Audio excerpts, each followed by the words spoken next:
Morning dear AB school students આપણે last લેક્ચરમાં basic unit અને ડિરાઇવ યુનિટ વિશે શીખ્યા. હવે આજે આપણે બીજા જે બેઝિક યુનિટ જે છે તેના વિશે શીખવા જઈ રહેલા છે.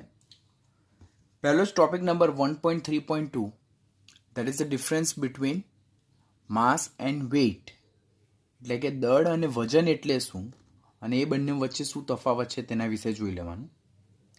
પહેલાં તો we should keep in our mind કે આપણે આ જે બંને પર્યાય જે છે, આ બંને જે શબ્દો જે છે તો તે બંને જુદા જુદા શબ્દો છે. માટે જ્યારે પણ આ બંને શબ્દોનો ઉપયોગ કરીએ ત્યારે આપણે ખાસ કાળજી રાખવી જોઈએ. દળની જગ્યાએ વજનનો ઉપયોગ ન કરવો જોઈએ અને વજનની જગ્યાએ દળનો ઉપયોગ કરી શકાય નહીં, બિકોઝ બંને પદોનો અર્થ કેવો છે? ડિફરન્ટ છે. બોથ હેવિંગ એ ડિફરન્ટ મિનિંગ. પદાર્થનું દળ એટલે કે જેને માસ કહેવામાં આવે, બરાબર, તો તે પદાર્થમાં રહેલા દ્રવ્યનો જથ્થો છે. It is the amount of substance present in a given sample. એટલે આમ પદાર્થનું દળ એ તેમાં રહેલા દ્રવ્યનો જથ્થો છે. જ્યારે પદાર્થનું વજન એટલે શું? કે પદાર્થ પર જે પૃથ્વીનું જે ગુરુત્વાકર્ષણ બળ જે લાગે છે તો તે પદાર્થનું વજન દર્શાવે છે. દળ હંમેશા નિશ્ચિત હોય છે, અચળ હોય છે. એટલે તમે કોઈ પણ પ્લેસ પર લઈ જાઓ, the mass of the given substance, કોઈ પણ પદાર્થનું દળ કોઈ પણ જગ્યાએ હંમેશા નિશ્ચિત જ હોય, because it is not depend upon the place, એ સ્થળ પર આધારિત નથી. જ્યારે વજન જે છે તો તે ગુરુત્વાકર્ષણ બળ પર ડિપેન્ડન્ટ છે, સ્થળ પર આધારિત છે. માટે એક સ્થળેથી બીજા સ્થળે તે પદાર્થનું વજન કેવું થતું જાય? બદલાતું જાય. કારણ કે જેમ સ્થળ બદલાય છે તેમ તેમ ગુરુત્વાકર્ષણ બળની અસર પણ બદલાય છે.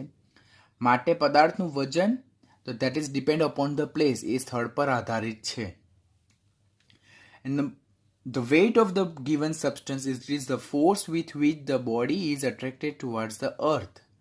એટલે કે જે બળ હેઠળ જે બોડી, દેટ મીન્સ જે પદાર્થ જે છે તો તે પૃથ્વીના ગુરુત્વાકર્ષણ બળ તરફ આકર્ષાય છે, તેને પદાર્થનું શું કહેવામાં આવે છે? વજન. માટે બંનેના મિનિંગ ડિફરન્ટ છે. પરિણામે આપણે દળની જગ્યાએ પદાર્થનું વજન અને પદાર્થના વજનની જગ્યાએ પદાર્થના દળનો ઉપયોગ કરી શકીએ નહીં.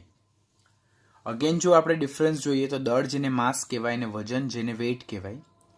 તો દળ એ પદાર્થમાં રહેલા દ્રવ્યનો જથ્થો છે, જ્યારે વજન એ પદાર્થ પર લાગતું ગુરુત્વાકર્ષણ બળ છે. તે હંમેશા અચળ હોય છે, તે હંમેશા અચળ હોતું નથી, તે સ્થળ પર આધારિત નથી, તે સ્થળ પર આધારિત છે. સ્થળ બદલાય, ગુરુત્વ પ્રવેગ બદલાય, ગુરુત્વાકર્ષણ બળની અસર બદલાય, પરિણામે પદાર્થનું વજન બદલાશે. એન્ડ પદાર્થનું વજન જે છે તો it is the force with which the body is attracted towards the earth. એટલે કે જે પદાર્થ જે છે તો જે ફોર્સ હેઠળ, બરાબર, જે બળ હેઠળ પૃથ્વી તરફ આકર્ષાય છે તો તેને પદાર્થનું શું કહેવામાં આવે છે? વજન કહેવામાં આવે છે. પદાર્થનું દળને એમ સંજ્ઞા વડે દર્શાવવામાં આવે, જ્યારે પદાર્થનું વજન જે છે તો તેને ડબલ્યુ સંજ્ઞા વડે દર્શાવવામાં આવે. And it is the product of, એટલે કે multiplication product of mass as well as the gravity acceleration. આ માસ શું છે? m4 દળ, g4 ગ્રેવિટી એક્સિલરેશન જેને કહેવાય ગુરુત્વ પ્રવેગ, અને w4 વજન. એટલે માસ પદાર્થનું દળ જે છે તો તે m, સિમ્પલ m, જ્યારે પદાર્થનું વજન એ દળ અને ગુરુત્વ પ્રવેગના ગુણાકાર જેટલું હોય છે. માટે પદાર્થનું દળ અને પદાર્થનું વજન એ બંને કેવા છે? ડિફરન્ટ ટર્મ છે. They can't be use in place of each other. પ્રયોગશાળામાં પદાર્થનું દળનું માપન કેવી રીતે કરી શકાય? તો પ્રયોગશાળામાં પદાર્થના દળનું માપન બે રીતે કરી શકાય. એક તો એનાલિટિકલ બેલેન્સની મદદથી અને સેકન્ડ વન છે ઇલેક્ટ્રિકલ બેલેન્સની મદદથી. હું અત્યારે તમને બંનેનો ફિગર બતાવીશ. આમ ક્વેશ્ચન પૂછવામાં આવે કે પ્રયોગશાળામાં પદાર્થના દળનું માપન કોના વડે કરી શકાય? તો એનાલિટિકલ બેલેન્સ અને ઇલેક્ટ્રિકલ બેલેન્સની મદદથી કરી શકાય. દળનો એસઆઈ એકમ કિલોગ્રામ છે, કે જે આપણો નીટ અને competitive point of view important question, આપણે ખાસ યાદ રાખવાનું. દળનો એસઆઈ એકમ શું છે? કિલોગ્રામ છે. 1 કિલોગ્રામ ઇઝ ઇક્વલ ટુ 1000 ગ્રામ. અહીંયા કે કેવો હશે? હંમેશા સ્મોલ કે હશે. 1 કિલોગ્રામ ઇઝ ઇક્વલ ટુ 1000 ગ્રામ. બરાબર. 1 કિલોગ્રામ ઇઝ ઇક્વલ ટુ 10³ ગ્રામ પણ લખાય. તમે ઓલરેડી 9th-10thમાં તો એ લર્ન કરેલો જ હશે. પ્રયોગશાળામાં કિલોગ્રામની જગ્યાએ નાનો એકમ જે ગ્રામ જે છે તે વારંવાર વપરાય છે. બિકોઝ રાસાયણિક પ્રક્રિયામાં જે ભાગ લેતા પ્રક્રિયક જે છે તો તે રસાયણનો જે ઉપયોગ જે છે તો તે મોટી ક્વોન્ટિટીમાં નહીં પરંતુ નાની ક્વોન્ટિટીમાં થાય. માટે પ્રયોગશાળામાં કેમિકલ લેબમાં આપણે કિલોગ્રામની જગ્યાએ નાનો એકમ જે ગ્રામ જે છે તેનો વારંવાર ઉપયોગ કરીએ છીએ. તો અહીંયાથી ક્વેશ્ચન શું પૂછાય કે દળનો એસઆઈ એકમ કયો છે? તો કિલોગ્રામ છે. 1 kilogram is equal to 10³ gram. That is also important. એ પણ તમારે ખાસ યાદ રાખવાનું. પ્રયોગશાળામાં દળનો કયો એકમ વારંવાર વપરાય?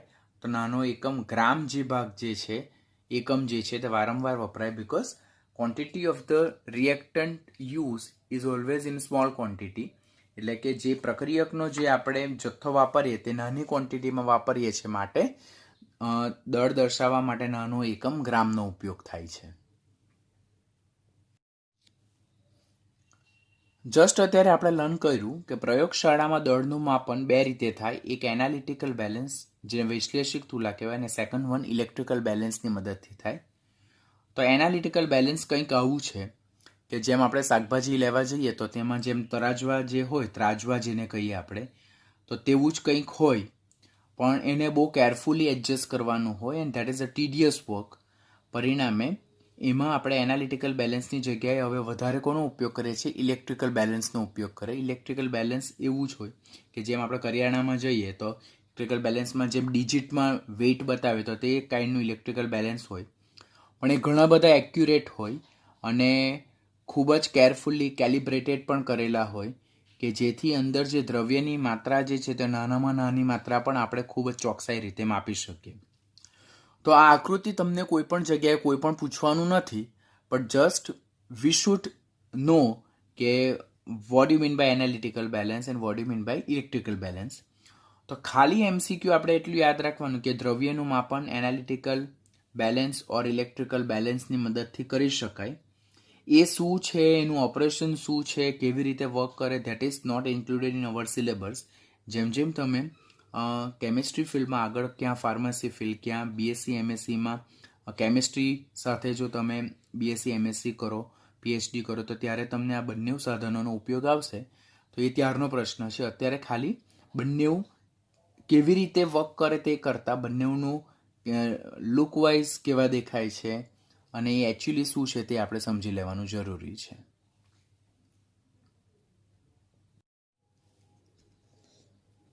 હવે જોઈએ તાપમાન, જેને કહેવામાં આવે છે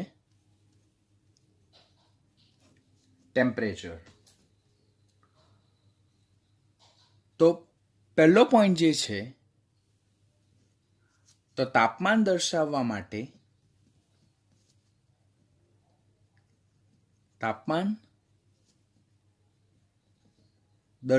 માટેના કુલ 3 સામાન્ય માપક્રમ છે.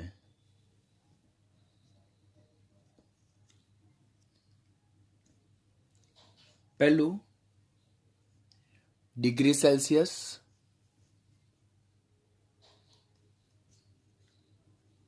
સેકન્ડ વન ડિગ્રી ફેરનહીટ અને થર્ડ વન કેલ્વિન માપક્રમ. આમ તાપમાન દર્શાવવા માટેના કુલ કેટલા માપક્રમ છે? તો તાપમાન દર્શાવવા માટેના કુલ 3 માપક્રમ છે.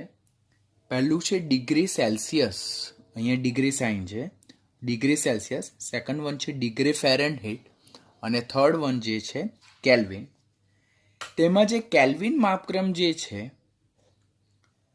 તો તે તાપમાનનો કયો એકમ છે? એસઆઈ એકમ છે. એમસીક્યુ માટેનું ઇમ્પોર્ટન્ટ ક્વેશ્ચન કે નીચેનામાંથી તાપમાનનો કયો એસઆઈ એકમ છે? તો કેલ્વિન માપક્રમ જે છે તો કેલ્વિન જે છે તે તાપમાનનો એસઆઈ એકમ છે. That is not having degree sign. એટલે આપણે અહીંયા ડિગ્રી કેલ્વિન શબ્દ બોલી શકતા નથી. તો આમ તાપમાન દર્શાવવા માટેના 3 સ્કેલ છે, બરાબર. આ માપક્રમને જ આપણે સ્કેલ કહીએ. There are 3 scale. First scale that is degree Celsius, second scale that is degree Fahrenheit, and third one is a only Kelvin, not degree Kelvin, જે તાપમાનના માપનનો એસઆઈ એકમ છે. આટલું આપણે જાણી લીધા બાદ સેકન્ડ વન જે છે તો તે આ જે તાપમાનના જુદા જુદા માપક્રમ છે તેના વચ્ચેનો સંબંધ. તો જ્યારે ડિગ્રી સેલ્સિયસ અને કેલ્વિન વચ્ચેનો સંબંધ મેળવવો હોય તો ત્યારે તાપમાન કેલ્વિનમાં ઇઝ ઇક્વલ ટુ તાપમાન ડિગ્રી સેલ્સિયસમાં પ્લસ 273.15. એટલે જ્યારે ડિગ્રી સેલ્સિયસનું કેલ્વિનમાં રૂપાંતર કરવું હોય અને કેલ્વિનનું ડિગ્રી સેલ્સિયસમાં રૂપાંતર કરવું હોય ત્યારે આ ઇક્વેશન આપણને ખૂબ જ કામ લાગશે. It's a important one. તમારે ખાસ કાળજી રાખવાની કે 12થમાં ગુજસેટ, જેઈ અને નીટની એક્ઝામ ઓવર ન થાય ત્યાં સુધી આપણને આ જે ઇક્વેશન જે છે તે વારંવાર કામ લાગશે. અને એને જો આપણે ઇઝી ફોર્મમાં યાદ રાખવું હોય તો kelvin temperature is equal two degree Celsius plus 273.15.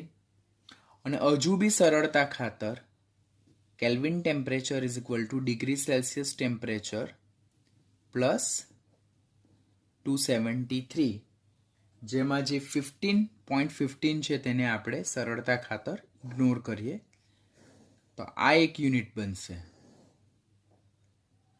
And this is important one. તો આને આપણે ઇમ્પ્લિમેન્ટ કેવી રીતે કરી શકીએ કે સપોઝ આપણને ખબર છે કે પાણીનું ઠાર બિંદુ એટલે કયા તાપમાને પાણી ઠરે તો તે 0 ડિગ્રી સેલ્સિયસ છે અને પાણીનું ઉત્કલન બિંદુ જે છે તો તે 100 ડિગ્રી સેલ્સિયસ છે. તો હવે આને આપણે કેલ્વિનમાં કન્વર્ટ કરવું છે. તો કેલ્વિનમાં આપણે કેવી રીતે કન્વર્ટ કરી શકાય? તો આપણને ખબર છે કે kelvin is equal two degree Celsius plus 273. તો હવે મને ડિગ્રી સેલ્સિયસમાં ટેમ્પરેચર અહીંયા કેટલું આપ્યું છે? 0 ડિગ્રી સેલ્સિયસ ટેમ્પરેચર આપ્યું છે. તો ત્યારે હું અહીંયા 0 ડિગ્રી સેલ્સિયસ લખું પ્લસ 273 લખું તો is equal two 273 kelvin temperature થાય.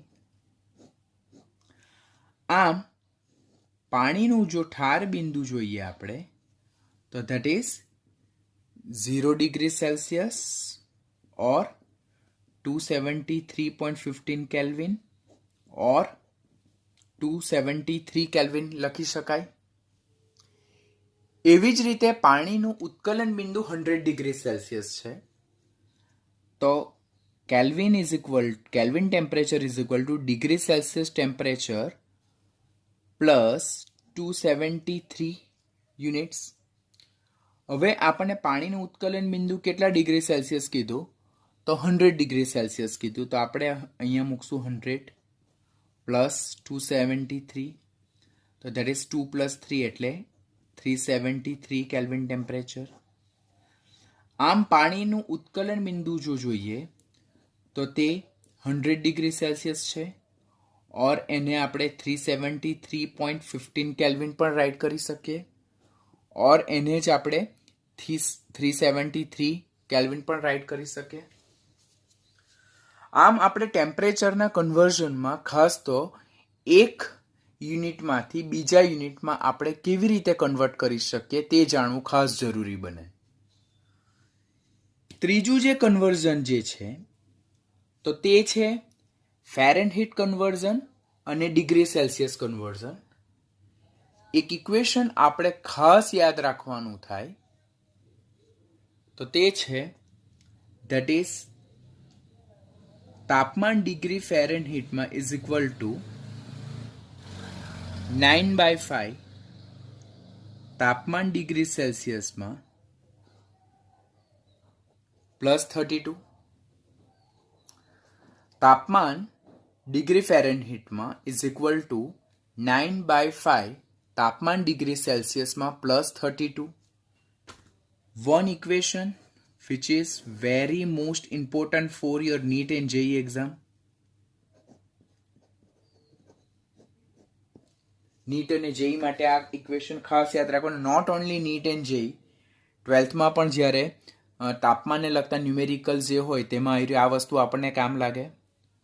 હવે બીજું જ ઇક્વેશન આપણે જો બનાવી શકીએ તો આ 32 ને આપણે આ બાજુ લઈ જઈએ તો 9/5 degree Celsius is equal two degree Fahrenheit -32 થાય.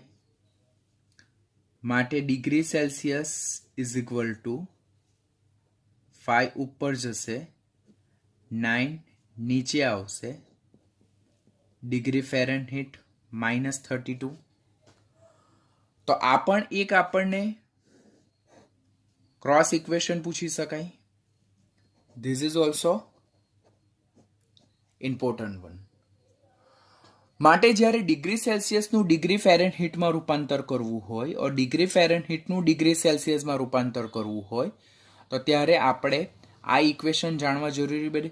ક્યાં તમને આ ઇક્વેશન આવડવું જોઈએ, ક્યાં તમને આ ઇક્વેશન આવડવું જોઈએ. બેટર વે બે ઇક્વેશન યાદ રાખવા કરતાં કોઈ એક જ ઇક્વેશન યાદ રાખવું જેથી આપણને કન્ફ્યુઝન ઓછા થાય. તો degree Fahrenheit is equal to 9/5 degree Celsius +32. હવે અત્યારે જ આપણે જોયું કે આપણું હ્યુમન બોડી જો વાત કરીએ આપણે તો હ્યુમન બોડી જે છે તો તેનું સરેરાશ ટેમ્પરેચર કેટલું થાય? માનવ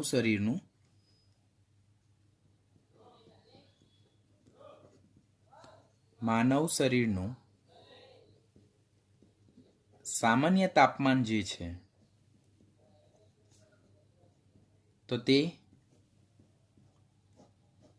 37 ડિગ્રી સેલ્સિયસ છે. હવે આને ફેરનહીટમાં કરવું હોય આપણે, બરાબર, તો આપણે કયું ઇક્વેશન એપ્લાય કરવાનું? Degree Fahrenheit is equal to 9/5 degree Celsius +32. હવે ડિગ્રી સેલ્સિયસ મને કેટલું આપેલ છે? 37. તો 9 × 37 ડિવાઇડેડ બાય 5 +32. ને જ્યારે આનું આપણે સાદુરૂપ આપીએ તો એનું સાદુરૂપ કેટલું આવે? 98.6 ડિગ્રી ફેરનહીટ. 98.6 degree Fahrenheit.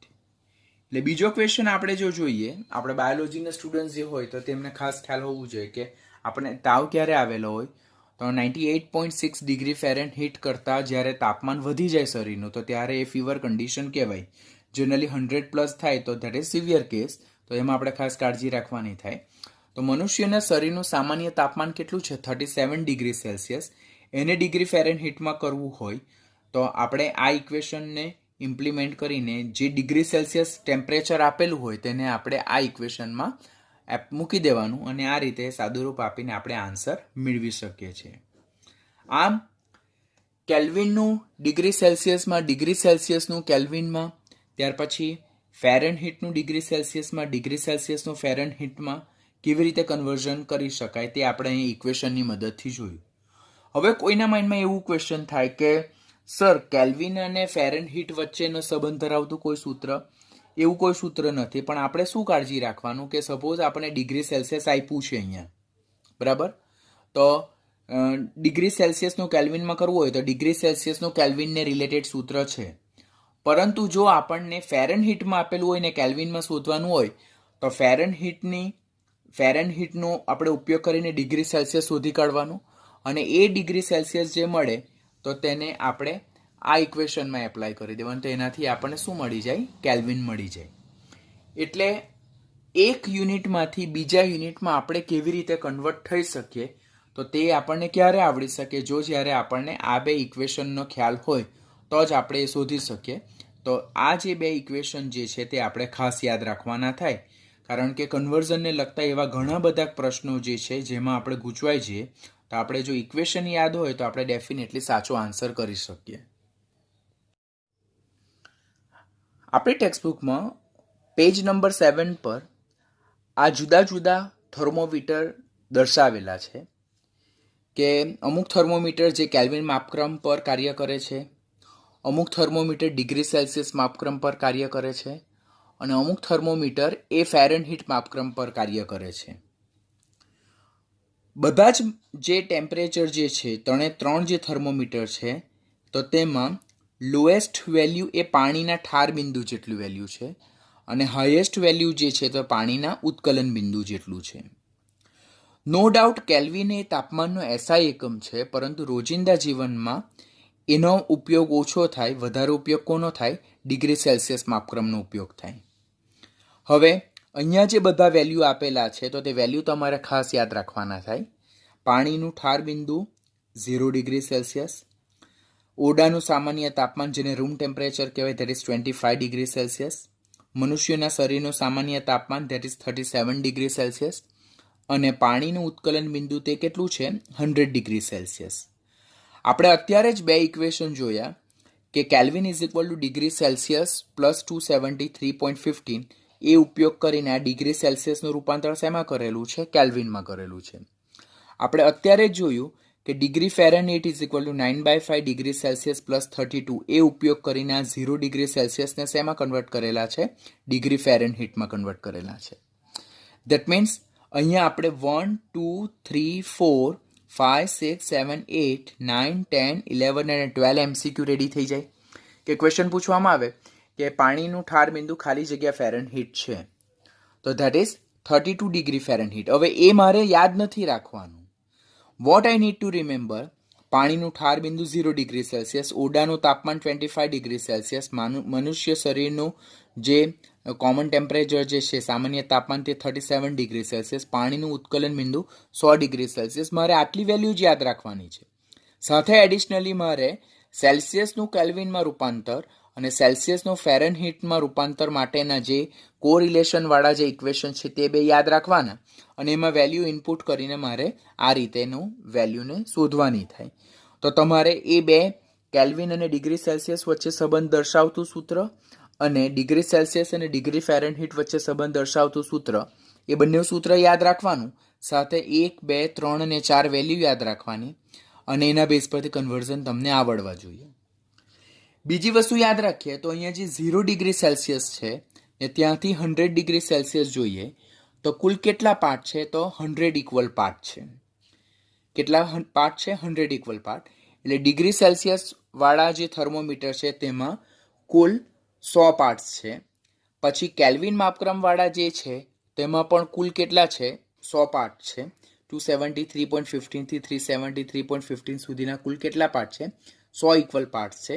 જ્યારે ફેરનહીટમાં જોઈએ તો 32 થી 212 સુધી જો તમે કેલ્ક્યુલેટ કરશો તો there are cool 180 equal parts. એટલે ડિગ્રી સેલ્સિયસ પર કેલ્વિન ટેમ્પરેચરવાળા થર્મોમીટર પર 100 ઇક્વલ પાર્ટ્સ છે, જ્યારે ફેરનહીટવાળા થર્મોમીટર પર કુલ કેટલા છે? 180 ઇક્વલ પાર્ટ્સ છે. આમ થર્મોમીટરની મદદથી આપણે તાપમાનનું માપન કરી શકીએ. તો ક્વેશ્ચન પૂછે from the given below which equipment is use to measure the temperature, that is thermometer. આ થર્મોમીટર ડિગ્રી સેલ્સિયસ, કેલ્વિન અને ડિગ્રી ફેરનહીટ પર આધારિત હોય. તેમાં મુખ્યત્વે 4 ટેમ્પરેચર પર ખાસ ફોકસ થતું હોય છે. પહેલું ટેમ્પરેચર પાણીનું ઉત્કલન બિંદુ જે હાઈએસ્ટ વેલ્યુ છે તો તે કેટલું? 100 degree Celsius, that is 373.15 kelvin, that is 212 degree Fahrenheit. પછી બીજું છે માનવ શરીરનું સામાન્ય તાપમાન જે 37 ડિગ્રી સેલ્સિયસ છે તો તે 310.15 કેલ્વિન છે, 98.6 ડિગ્રી ફેરનહીટ. ઓરડાનું તાપમાન જેને રૂમ ટેમ્પરેચર કહેવામાં આવે, જે ઘણી બુકમાં R.T. આપેલું હોય તો તે 25 ડિગ્રી સેલ્સિયસ છે, તો જે 298.15 કેલ્વિન છે, જે 77 ડિગ્રી ફેરનહીટ છે. પાણીનું ઠાર બિંદુ 0 ડિગ્રી સેલ્સિયસ, જે આપણે લોએસ્ટ વેલ્યુ કહીએ તો થર્મોમીટરમાં અને કેલ્વિનમાં 273.15 કેલ્વિન, અને જે ડિગ્રી ફેરનહીટમાં લોએસ્ટ વેલ્યુ જે છે તો 32 ફેરનહીટ. હવે એમ ક્વેશ્ચન પૂછાય કે કેલ્વિનવાળામાં હાઈએસ્ટ વેલ્યુ કેટલી, તો 373.15 કેલ્વિન. ત્યાર પછી લોએસ્ટ કેટલી, તો દેટ ઇઝ 273.15 કેલ્વિન. પછી ડિગ્રી ફેરનહીટમાં હાઈએસ્ટ કેટલી, તો 212 ડિગ્રી ફેરનહીટ. ત્યાર પછી લોએસ્ટ કેટલું, તો 32 ડિગ્રી ફેરનહીટ. તો દેટ મીન્સ સ્ટુડન્ટ્સ, તમારે આ બધી વેલ્યુ મગઅપ નથી કરવાની, તમારે તો 1, 2, 3 અને 4 વેલ્યુ જ યાદ રાખવાની. અને સેલ્સિયસનું કેલ્વિનમાં અને સેલ્સિયસનું ફેરનહીટમાં કન્વર્ઝન માટેના અત્યારે જે આપણે લાસ્ટમાં ઇક્વેશન જોયા તે ઇક્વેશન યાદ રાખવાનું. અત્યારે જ આપણે ફિગરમાં જોયું તેમ ડિગ્રી સેલ્સિયસ અને કેલ્વિન બેઝના જે થર્મોમીટર છે તેમાં કુલ કેટલા ઇક્વલ પાર્ટ્સ હતા, 100 ઇક્વલ પાર્ટ્સ હતા. જ્યારે ડિગ્રી ફેરનહીટમાં કુલ કેટલા ઇક્વલ પાર્ટ્સ હતા, 180 ઇક્વલ પાર્ટ્સ હતા. તે પણ આપણે નીટ અને જેઈ પોઈન્ટ ઓફ વ્યૂ યાદ રાખવાનું, કોર્નર ક્વેશ્ચન બેઝિકલી પૂછાઈ શકે. ત્યાર પછી જોઈએ તો જે આપણે ટેમ્પરેચરની વાત કરીએ તો 0 ડિગ્રી સેલ્સિયસથી નીચેનું તાપમાન એટલે તાપમાનનું ઋણ મૂલ્ય જે છે તો તે ડિગ્રી સેલ્સિયસ માપક્રમમાં શક્ય છે, પરંતુ તાપમાનનું ઋણ મૂલ્ય એ તો કેલ્વિન માપક્રમમાં શક્ય નથી. એટલે કોઈ મને એમ કહે કે -10 ડિગ્રી સેલ્સિયસ તો એ ડિગ્રી સેલ્સિયસમાં પોસિબલ છે, પણ -10 કેલ્વિન તો તે શક્ય નથી. તો ક્વેશ્ચન પૂછાય કે નીચેનામાંથી તાપમાનનો કયો માપક્રમમાં ઋણ મૂલ્ય શક્ય નથી, તો એ કેલ્વિન માપક્રમમાં તાપમાનનું ઋણ મૂલ્ય શક્ય નથી. એ પોઈન્ટ પણ આપણે યાદ રાખવાનું થાય. આટલું લર્ન કર્યા બાદ હવે આપણને ક્વેશ્ચન એમ થાય કે સર ડિગ્રી ફેરનહીટ અને ડિગ્રી સેલ્સિયસ જે છે તો તેના વચ્ચેનો સંબંધ એકચ્યુઅલી આવ્યો કેવી રીતે? તો એકચ્યુઅલી એવો કોઈ ક્વેશ્ચન પૂછવાનો નથી, but just for your curiosity કે ડિગ્રી સેલ્સિયસ અને ડિગ્રી ફેરનહીટ વચ્ચેનો સંબંધ તમારા સમાધાન માટે સમજાવી દઉં કે આપણને given or unknown value degree સેલ્સિયસમાં આપેલી હોય, જે આપેલી છે, અને ડિગ્રી સેલ્સિયસની લોઅર વેલ્યુ લેવાની ડિવાઇડેડ બાય અપર વેલ્યુ એટલે કે જે હાઈએસ્ટ વેલ્યુ છે તે માઇનસ લોઅર વેલ્યુ ડિગ્રી સેલ્સિયસમાં જે લેવાની હોય તે equal to same unknown value minus lower value for degree Fahrenheit અને upper value minus lower value for degree Fahrenheit. માટે આપણે કોના માટે યુઝ કરવાનું? ડિગ્રી ફેરનહીટ માટે યુઝ કરવાનું. અને આપણે કોના માટે યુઝ કરવાનું? તો એ આપણે ડિગ્રી સેલ્સિયસ માટે યુઝ કરવાનું. સે ફોર એક્ઝામ્પલ મારે ડિગ્રી સેલ્સિયસ અને ડિગ્રી ફેરનહીટ વચ્ચેનો સંબંધ મેળવવો છે. કોઈ એક ગિવન વેલ્યુ મને x ડિગ્રી સેલ્સિયસ આપેલું છે, તો હું અહીંયા x ડિગ્રી સેલ્સિયસ લખીશ. હવે ડિગ્રી સેલ્સિયસમાં લોઅર વેલ્યુ કઈ છે? તો ધેટ ઇઝ 0. અપર વેલ્યુ કેટલી છે? તો ધેટ ઇઝ 100. લોઅર વેલ્યુ કેટલી છે? 0. બરાબર છે. અને ડિગ્રી ફેરનહીટમાં મારી પાસે અનનોન વેલ્યુ છે, તો that is x degree Fahrenheit. Lower value 32, અત્યારે જ આપણે જોયું ઉપર. અપર વેલ્યુ જે છે તો તે 212 માઇનસ 32. તો એના બેઝ પરથી આપણે જોઈએ તો x degree Celsius upon 100 is equal to x degree Fahrenheit minus 32. અહીંયા x નહીં લખાય, આપણે લખવું જોઈએ y actually, because these both are not the same. તો y degree Fahrenheit minus 32 divided by 180. એના બેઝ પરથી જોઈએ તો degree Celsius x degree Celsius upon 100 is equal to y degree Fahrenheit minus 32 divided by 180.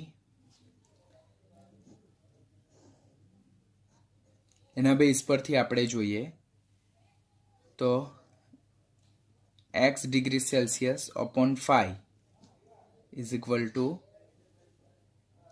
y degree Fahrenheit -32 divided by 9. શું કર્યું? અહીંયાથી 0 cancel થઈ ગયું, અહીંયાથી 0 કેન્સલ થઈ ગયું, ત્યારબાદ અહીંયાથી 2 કેન્સલ થયું, અહીંયાથી 2 કેન્સલ થયું, એટલે અહીંયા આવશે 5 ને અહીંયા આવશે 9.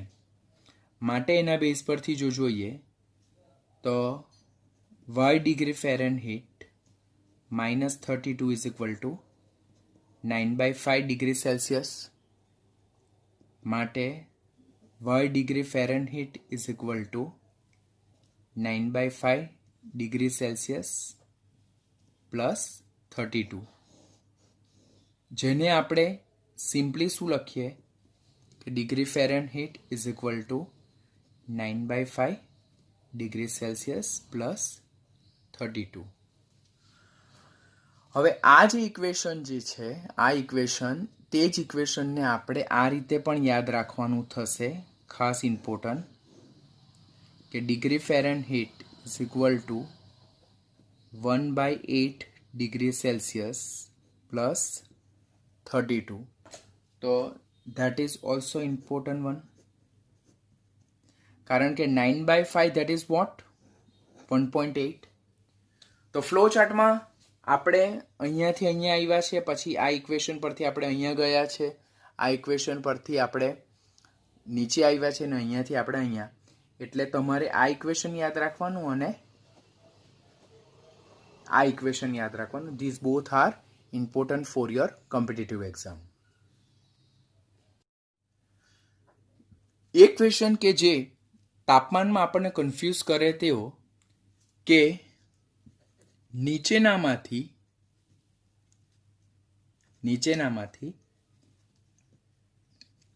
તાપમાનના કયા મૂલ્ય માટે ડિગ્રી સેલ્સિયસ અને ડિગ્રી ફેરનહીટ ના મૂલ્યો સમાન થશે. આવો ક્વેશ્ચન પૂછાય કે નીચેનામાંથી તાપમાનના કયા મૂલ્ય માટે ડિગ્રી સેલ્સિયસ અને ડિગ્રી ફેરનહીટ બેઝ થર્મોમીટર જે છે તો તે એક ઇક્વલ નંબરને જસ્ટિફાય કરશે. તો એનું જો આપણે સોલ્યુશન જોઈએ તો આપણને અત્યારે જ ઇક્વેશન જોઈએ કે degree Fahrenheit is equal to 9/5 degree Celsius plus 32. ઓર તમને આ યાદ નહીં રહે, ઘણી વખત ઇક્વેશનમાં પહેલા જ ઓપ્શનમાં degree Fahrenheit is equal to 5/9 degree Celsius plus 32 આ રીતે પૂછાય. Degree Fahrenheit is equal to 5/9 degree Celsius plus 32. હવે આપણે બધું વાંચેલું હોય પણ આટલું ડિટેલમાં રીડ નહીં કરેલું હોય તો આપણે ત્યારે કન્ફ્યુઝ થઈ ગયા કે 9/5 હતું કે 5/9 હતું. તો 5 ઉપર જાય અને 9 નીચે આવે તો this is wrong one, this is right one. અને એનાથી વધારે કન્ફ્યુઝન જો નહીં જોઈતું હોય તો degree Fahrenheit is equal to 9/5 that is what 1.8 degree Celsius plus 32 આપણે યાદ રાખવાનું. આ અત્યારે યાદ રાખ્યું. હવે ક્વેશ્ચનમાં આપણને એમ આપ્યું છે કે તાપમાનના કયા મૂલ્ય માટે ડિગ્રી સેલ્સિયસ અને ડિગ્રી ફેરનહીટના મૂલ્યો સમાન થશે. હવે ધારો કે આપણે બંને થર્મોમીટર કે જે ડિગ્રી ફેરનહીટ અને ડિગ્રી સેલ્સિયસ પર બેઝ છે તો તે એક સમાન વેલ્યુ એક્સ ધરાવે છે એવું આપણે ધારીએ છીએ. તો અહીંયા ડિગ્રી ફેરનહીટની જગ્યાએ હું એક્સ મૂકી દઉં અને ડિગ્રી સેલ્સિયસની જગ્યાએ પણ હું શું મૂકી દઉં છું? એક્સ મૂકી દઉં છું પ્લસ 32. હવે 1.8 એક્સ, આ x minus x plus 32 is equal to 0. તો that is 0.8x is equal to minus 32. માટે x is equal to -32 divided by 0.8 તો is equal to -40 degree. The -40 degree Celsius is one temperature at which degree Fahrenheit અને degree Celsius જે છે તો તે બંનેના value કેવા થશે? એક સરખા થશે. તમારે આ વેલ્યુને જો ઇનપુટ કરો તો બંનેના વેલ્યુ તમને સમાન આવશે. This is important one. Otherwise kelvin, degree Celsius અને ડિગ્રી ફેરનહીટ જે છે તો તેમાં કન્વર્ઝન કરવું હોય તો પહેલાં ઇક્વેશન યાદ રાખવાનું. સેલ્સિયસ અને કેલ્વિનનું રૂપાંતર કરવું હોય તો તેના માટેનું બીજું ઇક્વેશન યાદ રાખવાનું. પરંતુ કેલ્વિન અને ફેરનહીટનું જો કન્વર્ઝન યાદ રાખવાનું તો પહેલાં ફેરનહીટને સેલ્સિયસમાં કન્વર્ટ કરવાનું અને ત્યારબાદ સેલ્સિયસને કેલ્વિનમાં કન્વર્ટ કરવાનું. હું એની તમને અમુક એક્સરસાઇઝ આપું છું તો તે તમે અત્યારે જોઈ લેજો.